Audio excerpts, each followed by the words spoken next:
मध्ये दुर्दैवी मृत्यू झालेला आहे।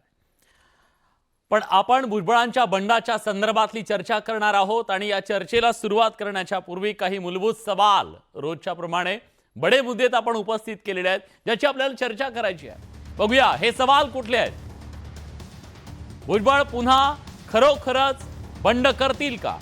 कारण भुजबळ बंडखोर आहे। आजवर त्यांनी कायम अशी बंडाची भूमिका घेतली आहे। अजित पवार यांनी भुजबळांवर खरंच अन्याय केलाय का? प्रश्नाचं उत्तर आपल्याला जाणून घ्यायचं आहे। आपल्याला आज चर्चा ह्या सुद्धा मुद्द्याची करायची आहे की अजित पवार यांनी राष्ट्रवादी काँग्रेस पक्ष आपल्या ताब्यात घेतल्याच्या नंतर त्यांच्या पक्षातलं हे पहिलं बंड आहे। त्यामुळे बंडातून निर्माण झालेल्या पक्षातलं पहिलं बंड अजित पवार कसं शमवतात, त्यांच्या नेतृत्वाची ही कसोटी असणार आहे। भुजबळांचं बंड राष्ट्रवादीला महागात पडणार आहे का? कारण एक मास बेस ओबीसीचा चेहरा जर त्यांच्या हातून निसटला तर मग पक्षाचं काय होणार? आणि शेवटचा प्रश्न, भुजबळ भाजपमध्ये प्रवेश करतील की मग भुजबळांकडे पुढचा पर्याय नेमका काय असणार? सवाल अनेक आहेत आणि या सगळ्या प्रश्नांची उत्तरं शोधण्यासाठी, त्यावर बोलण्यासाठी आपल्यासोबत मान्यवर पाहुणे आहेत। या चर्चेत सहभागी होण्यासाठी ओबीसी नेते, भुजबळ समर्थक ॲडव्होकेट मंगेश ससाणी जोडले गेलेले आहेत। मंगेशजी, स्वागत आहे तुमचं आपल्यासोबत या चर्चेत। राष्ट्रवादी काँग्रेसच्या प्रवक्त्या रुपाली पाटील ठोंबरे आहेत। रुपाली ताई, तुमचंही स्वागत आहे।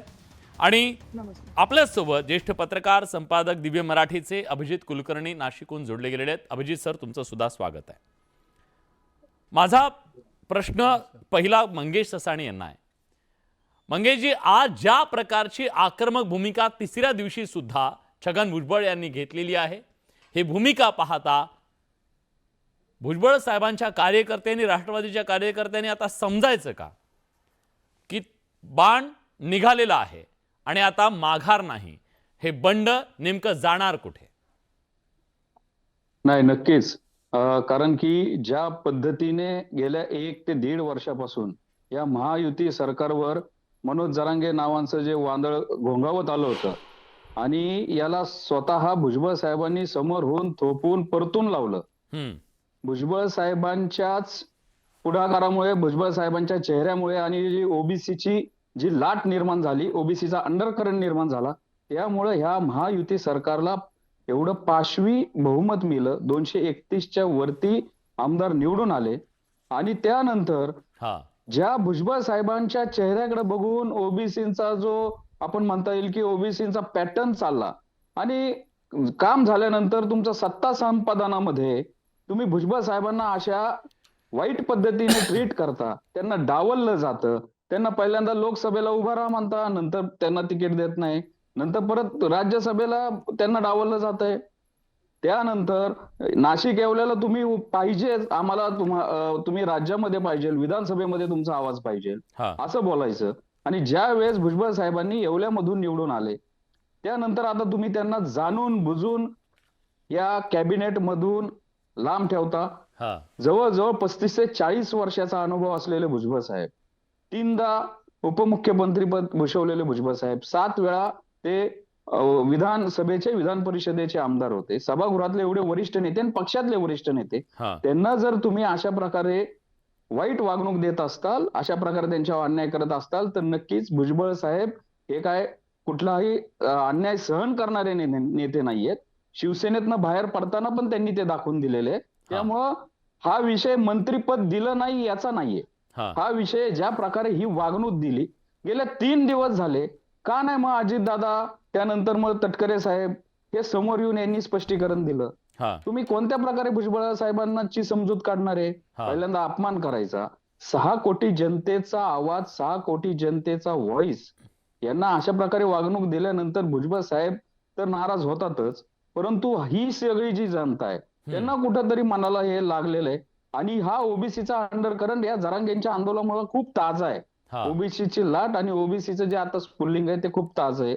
त्याच्यामुळं या नेत्याला आमच्या अशा प्रकारे वागणूक दिल्यानंतर साहजिकच आहे बंड होणार आणि आक्रोश होणार। आणि साहेबांचं असं आहे की नुसते इशारे देत नाहीत, त्यांनी शिवसेनेतनं बाहेर येताना पण बाहेर आले, परत काय त्यांचा बंड असेल की असं नाही फक्त काहीतरी इशारे द्यायचे आणि परत जायचं। जरांगेच्या याच्यामध्ये पण कुठला नेते यायला भीत होते, आमदारांची गरज आली गेली. पण एकटा हा भुजबळ साहेब हाच महायुतीचा हा एक आमचा वाघ होता. तो तिथं बाहेर पडून बीडमध्ये जाऊन ठीक आहे. त्यांनी 2 हात केले. जरांगेचा वार अंगावर झेलला. त्यामुळं भुजबळ साहेबांनी जर इशारा दिलाय तर तो तडीच नेला जाणार.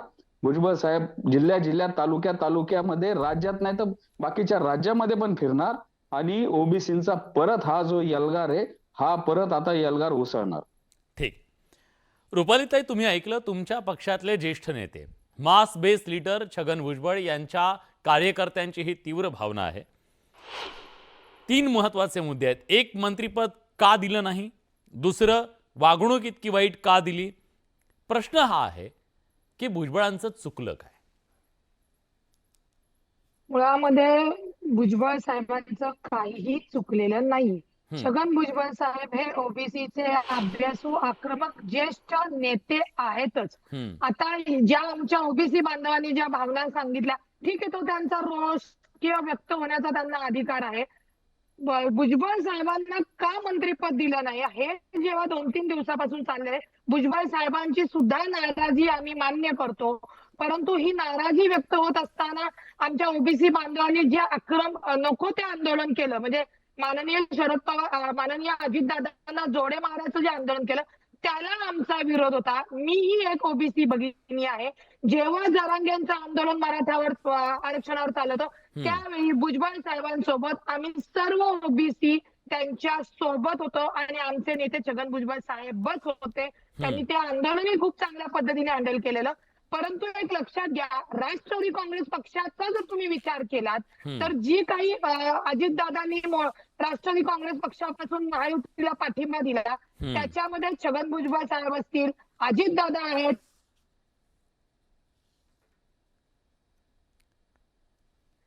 ठीक आहे. काही तांत्रिक कारणामुळे त्यांचा आवाज आपल्यापर्यंत पोहोचत नाही. मी पुन्हा त्यांच्याकडून त्यांचं उत्तर पूर्ण जाणून घेण्याचा प्रयत्न करेन. मला अभिजित सरांना विचारायचं आहे, आज छगन भुजबळ यांनी घेतलेली हे आक्रमक भूमिका केवळ दबावाचं राजकारण याला म्हणायचं की भुजबळांचे इरादे यावेळेस काहीतरी वेगळे आहेत असं तुम्हाला वाटतंय? तुम्ही गेली अनेक दशकं भुजबळांचं राजकारण जवळून पाहिलेलं आहे. तुम्हाला या सगळ्या बंडाकडं कसं पाहावंसं वाटतं? 2 गोष्टी आहेत त्याच्यात ज्या बेसिक आपण लक्षात घेतल्या पाहिजेत. एक म्हणजे भुजबळ जसं काल म्हणाले की मी काही बस म्हणलं की बस आणि उठ म्हणलं की उठ, तर याच्यातल्या राजकारण मी करणारा नाहीये, मी कोणाचं हातातलं खेळणं नाही होऊ शकत. तर भुजबळांचा आजपर्यंतचा स्वभाव, त्यांचा राजकारण आणि त्यांचा जो काही आक्रमकपणा आहे तो बघता आपल्याला हे तर नक्कीच आहे की भुजबळ असं निश्चित टॉलरेट करणार नाहीत. आणि दुसरी गोष्ट त्याच्याचबरोबर त्यांचा आक्षेप सगळ्यात जास्त दुखावले गेलेत मंत्रिपद न देण्यापेक्षाही द वे जे झालं, ज्या पद्धतीने त्यांना डावललं गेलं, ज्या पद्धतीने त्यांची उपेक्षा केली गेली, ते उद्विग्न त्यांनी बाहेर येत आहे. तर ते जे आहे ते त्यांच्या कार्यकर्त्यांना, त्यांच्या समर्थकांना, ओबीसी बांधवांना नक्कीच अपील करणार आहे. त्याच्यामुळे तो एक इम्पॅक्ट येणारच आहे, आपण किती नाही म्हणलं तरी. आणि भुजबळांसारखा एखादा मासबेस असलेला, समस्त ओबीसी असतील यांचा चेहरा असलेला असा नेता नव्यानेच निर्माण झालेल्या अजितदादांच्या सगळ्या गट म्हणूयात, पक्ष म्हणूयात, त्याच्यातनं असा एक मोहरा जर का गळून जाणार असेल किंवा गळून जात अशी भाषा करत असेल तर ते पक्षाला पण तेवढंसं परवडणारं नाहीये. पण अशी दुसरी बाजू जर का आपण विचारात घेतली तर आज पण भुजबळांनी जे काही सांगितलं शेवटी की मी राज्यात फिरेन, बाकीच्या लोकांचं पण म्हणणं घेईन, देशात जाईन आणि ओबीसींचा एल्गार पेटवेन, तर हे जे त्यांचं बोलणं आहे ते कार्यकर्त्यांसाठी आणि त्यांच्या स्वतःच्या अस्मितेसाठी पण गरजेचंच आहे. तर ते बोलणार, ते तसं करणार पण. याच्यात काही त्यांचा आतापर्यंत सगळा राजकीय प्रवास बघितला त्याच्यात दुमत असायचं कारण नाही. पण ज्यावेळेस आपण उल्लेख करतो की त्यांनी शिवसेनेत पण बंड केलं आणि आत्ताचं बंड, याच्यातला थोडासा एक बेसिक फरक आहे की त्यावेळेस ज्याला आपण सगळं म्हणतो की ओबीसींचे प्रश्न असोत किंवा आणखीन कुठले मतदारसंघातले प्रश्न असोत, हे तुम्हाला लवकर मार्गी लावायचे असतील तर त्याच्यासाठी तुम्ही सत्तेच्या सोबत असणं गरजेचं असतं. आणि त्याही वेळेस भुजबळ साहेब शिवसेनेतनं विरोधातनं सत्तेत गेले होते. आत्ताची आपण महाराष्ट्रातली परिस्थिती बघितली नुकतीच निर्माण झालेली, तर हे सगळे आकडे असे आहेत की कोणी, म्हणजे इव्हन एखादा गट किंवा एखादा पक्ष जरी त्या युतीतनं, महायुतीतनं बाहेर पडला तरी सरकारवर काही फार इफेक्ट होईल असा अर्थ नाही. आणि आत्ताच्या परिस्थितीत अभिजित सर ज्या पद्धतीनं त्या काळामध्ये भुजबळांनी एक आमदारांचा गट घेऊन बंड केलेलं होतं, तशा प्रकारची राजकीय ताकद आता त्यांची आहे का या पक्षामध्ये? 57 आमदारांमधले काही आमदार फोडणं, काही आमदार सोबत घेऊन जाणं आणि पक्षाला हादरा देणं, त्या प्रकारची शक्ती आता त्यांच्याकडे आहे का?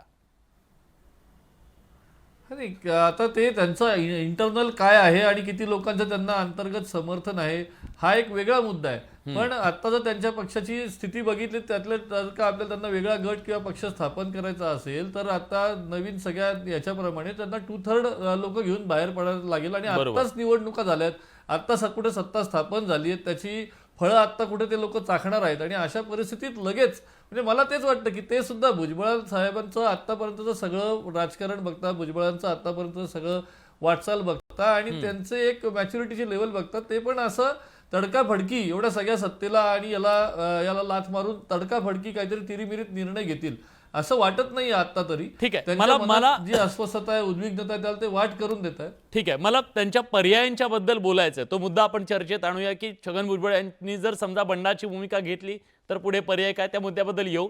पण आता आपल्यासोबत रुपालीताई पुन्हा जोडले गेलेले आहेत. रुपालीताई, माझा प्रश्न होता, ज्या प्रश्नाचं उत्तर पुन्हा त्यांच्यापर्यंत आपला आवाज पोहोचत नाहीये. मी येतो सर तुमच्याकडे, पण मला मंगेश असाणे यांना विचारायचं आहे. मग अशा परिस्थितीमध्ये जर समजा बंडाचं निशाण तर फडकावलंय, मी राज्यात जाणार, वेगवेगळ्या राज्यांमध्ये जाणार, गावागावात जाणार, एक आहे तो सेफ आहे, आज सगळं ते बोललेलं आहे. पण ते हे सुद्धा बोललेले आहेत की मी दिल्लीतल्या काही नेत्यांशी बोलून विचारपूर्वक निर्णय घेईन. तुम्हाला काय वाटतं, भुजबळ साहेबांनी काय करावं? आज काही कार्यकर्त्यांनी सांगितलं स्वतंत्र पक्ष काढा, काही कार्यकर्त्यांनी सांगितलं भाजपसोबत चला. तुमची काय भावना आहे? काय करायला हवं भुजबळांनी आणि काय करतील ते? एक ओबीसीचा अभ्यासक, एक ओबीसीचा कार्यकर्ता म्हणून जर तुम्ही विचारत असाल तर आम्हाला नक्कीच वाटेल की भुजबळ साहेबांना जिथं मान, सन्मान आणि आदर मिळेल अशा ठिकाणी साहेबांनी असावं किंवा अशा ठिकाणी साहेबांनी जावं. आणि सर्वात महत्वाचं म्हणजे आमचा पूर्ण विश्वास आहे की भुजबळ साहेब त्यांच्यापेक्षा जास्त ओबीसीचा फायदा कुठे, ओबीसीचा आरक्षणाचं संरक्षण कुठे हे पहिल्यांदा पाहतील. पहिल्यांदा ते ओबीसीचा जो मास बेस आहे त्यांच्या पाठीमागं, कारण की ते आमचे एक आधारस्तंभ आहेत आणि आमच्या कुटुंब प्रमुख म्हणून आम्ही त्यांना समजतो. ते नक्की कुटुंबाची काळजी करून तिथं कुटुंबाला म्हणजे ओबीसीला जिथं न्याय मिळेल अशा ठिकाणी भुजबळ साहेब जातील किंवा अशा ठिकाणी भुजबळ साहेब असतील. पण पर्याय काय? भाजप सोबत जायला हवं त्यांनी, शिवसेने उद्धव बाळासाहेब ठाकरे पक्षाच्या सोबत जायला हवं, पुन्हा शरद पवार यांच्या सोबत जायला हवं, की त्यांनी काँग्रेसमध्ये जायला हवं, कुठं जायला हवं? पर्याय तर भरपूर आहेत, की स्वतःचा पक्ष काढायला हवा? नाही, पर्याय भरपूर आहेत. मी तेच म्हणलं आता. एक तर आमच्या कार्यकर्त्यांची एक स्पष्ट आमची हे आहे की साहेबांनी सत्तेमध्ये असावं, कारण की गेल्या 1-1.5 वर्षापासून बघितलंय. म्हणजे तुम्ही इंडिकेट करताय भाजप सोबत जायला हवं, थेट का बोलत नाहीयेत? नाही, मी तर आज मी माझं मत मांडताना मी तर बोललेलो आहे की साहेबांनी भाजप सोबत जावं. पण प्रत्येकाची मतांतर असतात आणि माझ्या अनुभवापेक्षा भुजबळ साहेबांच्या 35-40 वर्षाचा अनुभव आहे आणि त्यांचं राजकीय आकलन आमच्यापेक्षा खूप मोठं आहे. नक्की खूप सुज्ञ आहेत, परंतु साहेब सर्वांची मतं घेणार. आता येस, बर ठीक आहे. रुपालीताई जोडले गेलेले आहेत. खरं तर त्यांचं मत यायला हवं म्हणून मी काहीतरी तांत्रिक अडचण आहे, त्यांचा आवाज पोहोचत नाहीये. रुपालीताई, माझा आवाज येतोय? हो, येतोय मला. ताई, मुद्दा हा होता की भुजबळ यांचं नेमकं काय चुकलं, काय एवढ्या मोठ्या नेत्याला तुम्ही मंत्रीपद सुद्धा देऊ शकलेले नाहीयेत? कुठलं द्यायचं खातं तो भाग नंतरचा होता. काय चुकलं भुजबळांचं? भुजबळांवर अन्याय केला नाही का अजितदादांनी? काहीही चुकलेलं नाही. मी पुन्हा सांगते की तुम्ही जे काही विश्लेषण सांगताय, भुजबळ साहेब इकडे जाणार तिकडे जाणार, येत्या 3 ते 4 दिवसामध्ये तुम्हाला हे सगळं चित्र तुमच्या समोर येईल. नेमकं हा विषय घडल्यानंतर अजितदादा हे आजारी पडले. जसं तुमचं म्हणणं आहे की हा राजकीय आजार होता का योगायोग, तर हा खरंच योगायोग होता. आणि अजितदादा स्वतः भुजबळ साहेबांशी भेटून बोलून हा विषय मार्गी लागलेला असेल. सुनील तटकरे साहेब सुद्धा आहे, प्रफुल्ल पटेल साहेब सुद्धा आहे. भुजबळ साहेबांचा जो नाराज आहे, रोष, तो आम्ही मान्य करतो, कारण का ते ज्येष्ठ नेते, त्यांना मंत्रिपदाची, केंद्रीय मंत्रिपदाची शपथ ही द्यायचीच होती. ती का दिली गेली नाही हे येणाऱ्या 2-4 दिवसामध्ये तुमच्या समोर नक्की येईल. मंगेशजी. परंतु तुम्ही जेवढं दाखवताय हा तुम्ही मंगेशजी, जेवढं तसे काही दाखवताय, प्रयत्न होत आहेत का? तसं आमच्यामध्ये कुठलं नाहीये. ठीक आहे, पण गेल्या 3 नाही, दिवसात तसे असे- काही प्रयत्न झाले का? गेलं मग ती- भुजबळांची ती- नाराजी मग मी दूर तेच करण्यासाठी काय झालं का? नाही, मी तेच म्हणतोय की नाराजी दूर करतो आपण. एखाद्या नौका जो समजा एखादा उमेदवार असेल किंवा नौका सहकारी असेल, वरिष्ठ नेत्यांना नाराज होऊन देणं हेच सगळ्यात मोठं चुकीचं आहे. तुम्ही त्यांना नाराज होऊन द्यायचंच नव्हतं. शपथविधीचा जो वेळ होता त्या शपथविधीच्या वेळेच्या आधी भुजबळ साहेबांशी तुम्हाला बोलता आलं नाही का? हा, साहेबांनी आज स्पष्ट सांगितलंय की प्रफुल्ल पटेल वारंवार सांगत होते की भुजबळ साहेबांना कॅबिनेटमध्ये घ्या. देवेंद्र फडणवीस वारंवार सांगत होते की भुजबळ साहेब पाहिजेत. मग हा कुणाचा हट्ट होता? मग अजितदादांचा हा का हट्ट होता? का अजितदादांना फक्त मग चांगले सहकारी नकोत का? संघर्ष करणारे माणसं नकोत का? रुपालीताई, अजितदादांनी अन्याय केला का? पवार प्रायव्हेट अजितदादांचा अपक्ष हा करायचंय का? हट्ट जे म्हणतात आमचे बंधू, तर अजितदादांचा हा असा हट्ट नाही. अजितदादा सर्व धर्माला, जाती धर्माला एकत्र घेऊन जाणारे नेते आहेत. याच्या मागे जे घडलंय की ज्यांनी छगन भुजबळ साहेबांना जी ही नाराजीची वेळ आणली आहे, ते येणाऱ्या, खरंच तुम्हाला सांगते 4-5 दिवसात चित्र क्लिअर होईल. परंतु अजितदादा कधीही छगन भुजबळ सारख्या नेत्यांना जर थांबवायचंच असतं तर मला सांगा, ज्यावेळी छगन भुजबळ साहेबांनी मंत्री असताना सुद्धा ओबीसीचं नेतृत्व केलं तेव्हा थांबवलं असतं. आमच्या समोरची गोष्ट आहे, कुठल्याही गोष्टीला छगन भुजबळ साहेबांना त्यांनी थांबवलेलं नाही किंवा बोलले नाही. आणि छगन भुजबळ साहेब पक्षातील वरिष्ठ नेते आहेत. जे झालंय ते चुकीचं झालं, त्याच्यामुळे छगन भुजबळ साहेब नाराज झाले. पण येणाऱ्या काळात मागत होते तुमच्या तेव्हा लक्षात येईल राज्यसभा की का नाही त्याच्यात दिली? अजितदादांचा कोणताही दोष नाही. मग पक्षाचा मागत होते निर्णय तेव्हा राज्यसभा द्यायची नाही. मागत होते तेव्हा लोकसभेचं तिकीट द्यायचं नाही. लोकसभेचं लढा म्हणायचं, परत त्यांचं तिकीट डावलायचं. मग नक्की हा न्याय भाऊ, झाला तो का? विषय जो होता तो लक्षात घ्या. पक्षामध्ये महायुतीच्या निवडणुका थांबल्या होत्या. लोकसभेला जे महायुतीला अपेक्षित यश होतं ते मिळालं नव्हतं. आणि भुजबळ साहेब हे राज्यासाठी अत्यंत महत्वाचे नेते म्हणून राज्यामध्ये हवे होते. त्याच्यामुळे ती राजकीय समीकरण आहेत त्या वेळची. आणि ही राजकीय नाही, मग आता समीकरण राज्यात नको का? छगन भुजबळ साहेब ताई, स्वतः त्याच्यामध्ये इन्व्हॉल्व होते आणि त्यांनी ते निर्णय ताई- त्यावेळी घेतलेले. ताई, आता तुम्ही म्हणताय राज्यात गरज होती. मग आता इलेक्शन झालं, सगळे निवडून आले, 40च्या वरती राष्ट्रवादीचे आमदार निवडून आले. आता गरज संपली का? आता राज्यसभेत पाठवायचं का? कशी आता राज्यात संपेल गरज नाही दादा? का? कशी संपेल? ते ओबीसीचे मग येऊन दे ना कॅबिनेट. महाराष्ट्रातील नेते आहेत ना.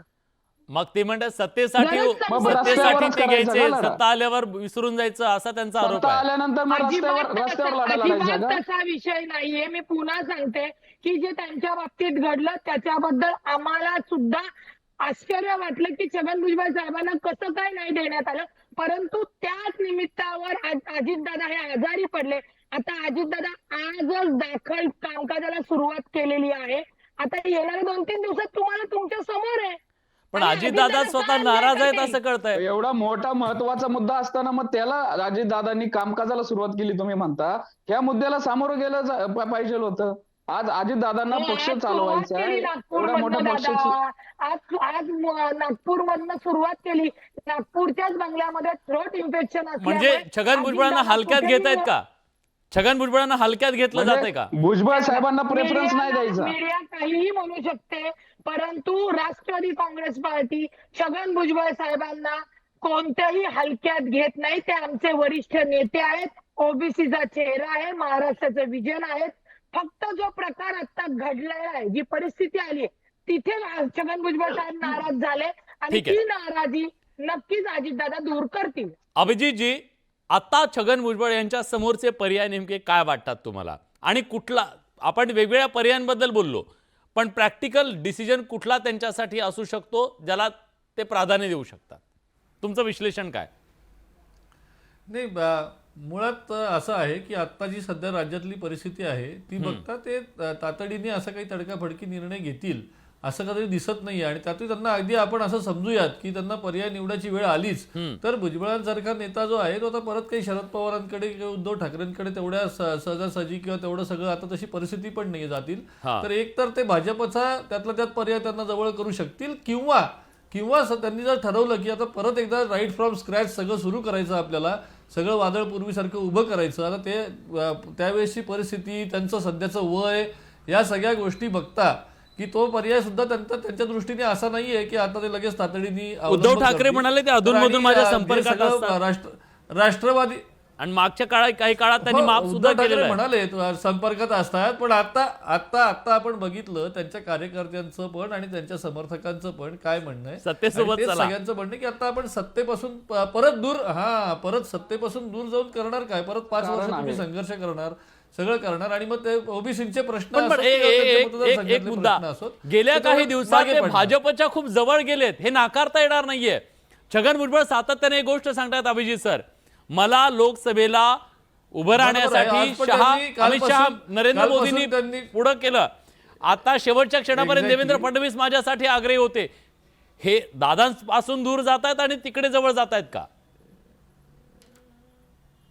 हे थोडंसं ज्याला आपण म्हणू की त्यांनी ज्याला आपण म्हणतो की परतीचा मार्ग किंवा काय असेल, तर ते जे असं आता आपण म्हटलं की त्यांना मग सत्तेच्या जवळ राहणं कधी पण फायदेशीर ठरेल. भले त्यांना परत स्वतःची संघटना उभारायची असेल, समता परिषदेला आणखीन उभारी द्यायची असेल, तर ते ह्या सगळ्यासाठी सत्तेसोबत राहणं गरजेचं आहे. त्याच्यामुळे अगदीच त्यांनी तसा टोकाचा निर्णय घ्यायचं ठरवलंच तर त्यांना भाजप हा सर्वात जवळचा पर्याय वाटू शकतो प्राप्त परिस्थितीमध्ये. ठीक आहे. पुढच्या काळामध्ये मंगेशजी, बिहारमध्ये निवडणुका आहेत. बिहार निवडणुकांच्या पार्श्वभूमीवरती भाजपला तुम्ही जास्त जवळचे वाटू शकता? हो, वाटू शकतो. मग नाही, सर्वात महत्वाचं भाजपचा डीएनए ओबीसीचा आहे हा. असं भाजपचे नेते सांगतात. आणि आता एक विषय छेडला गेला की सत्तेमध्येच भुजबळ साहेब पाहिजे. तर मला हे स्पष्ट करायचंय की सत्ता हे फक्त भुजबळ साहेबांना मंत्रिपद मिळण्यासाठी किंवा भुजबळ साहेबांकडे सत्ता राहण्यासाठी नाही. पण आता जो प्रयोग झाला गेल्या 1 ते 1.5 वर्षात, या सगळे सोयरे सारखा JR सत्तेत असताना भुजबळ साहेबांनी सगळे सोयरेला त्यांच्या लेटर हेडवर हरकत घेतलेली आहे. ओबीसी मध्ये घुसखोरी होऊ नये म्हणून साहेबांनी उघड भूमिका घेतलेली आहे. मग ते मंत्रिमंडळाच्या विरोधात जाऊन सभागृहामध्ये एकटा असेल तरी आवाज काढलेला आहे. फक्त ओबीसीचा आरक्षणाचा घात होऊ नये, ओबीसी आरक्षण वाचावं, ओबीसीचं राजकीय आरक्षण पुनर्प्रस्थापित व्हावं आणि ओबीसीला त्यांच्या लोकसंख्येच्या प्रमाणात निधी मिळावा, यासाठी सत्तेमध्ये पाहिजे. कारण की विरोधी पक्षात राहून आपण बघितलेले सत्तेत असताना पण मंगेशजी, जेव्हा तुम्ही म्हणताय भुजबळ साहेबांवर अन्याय झाला, त्यांचे विरोधक म्हणतायत तसा अन्याय थोडा आमच्यावर पण करा.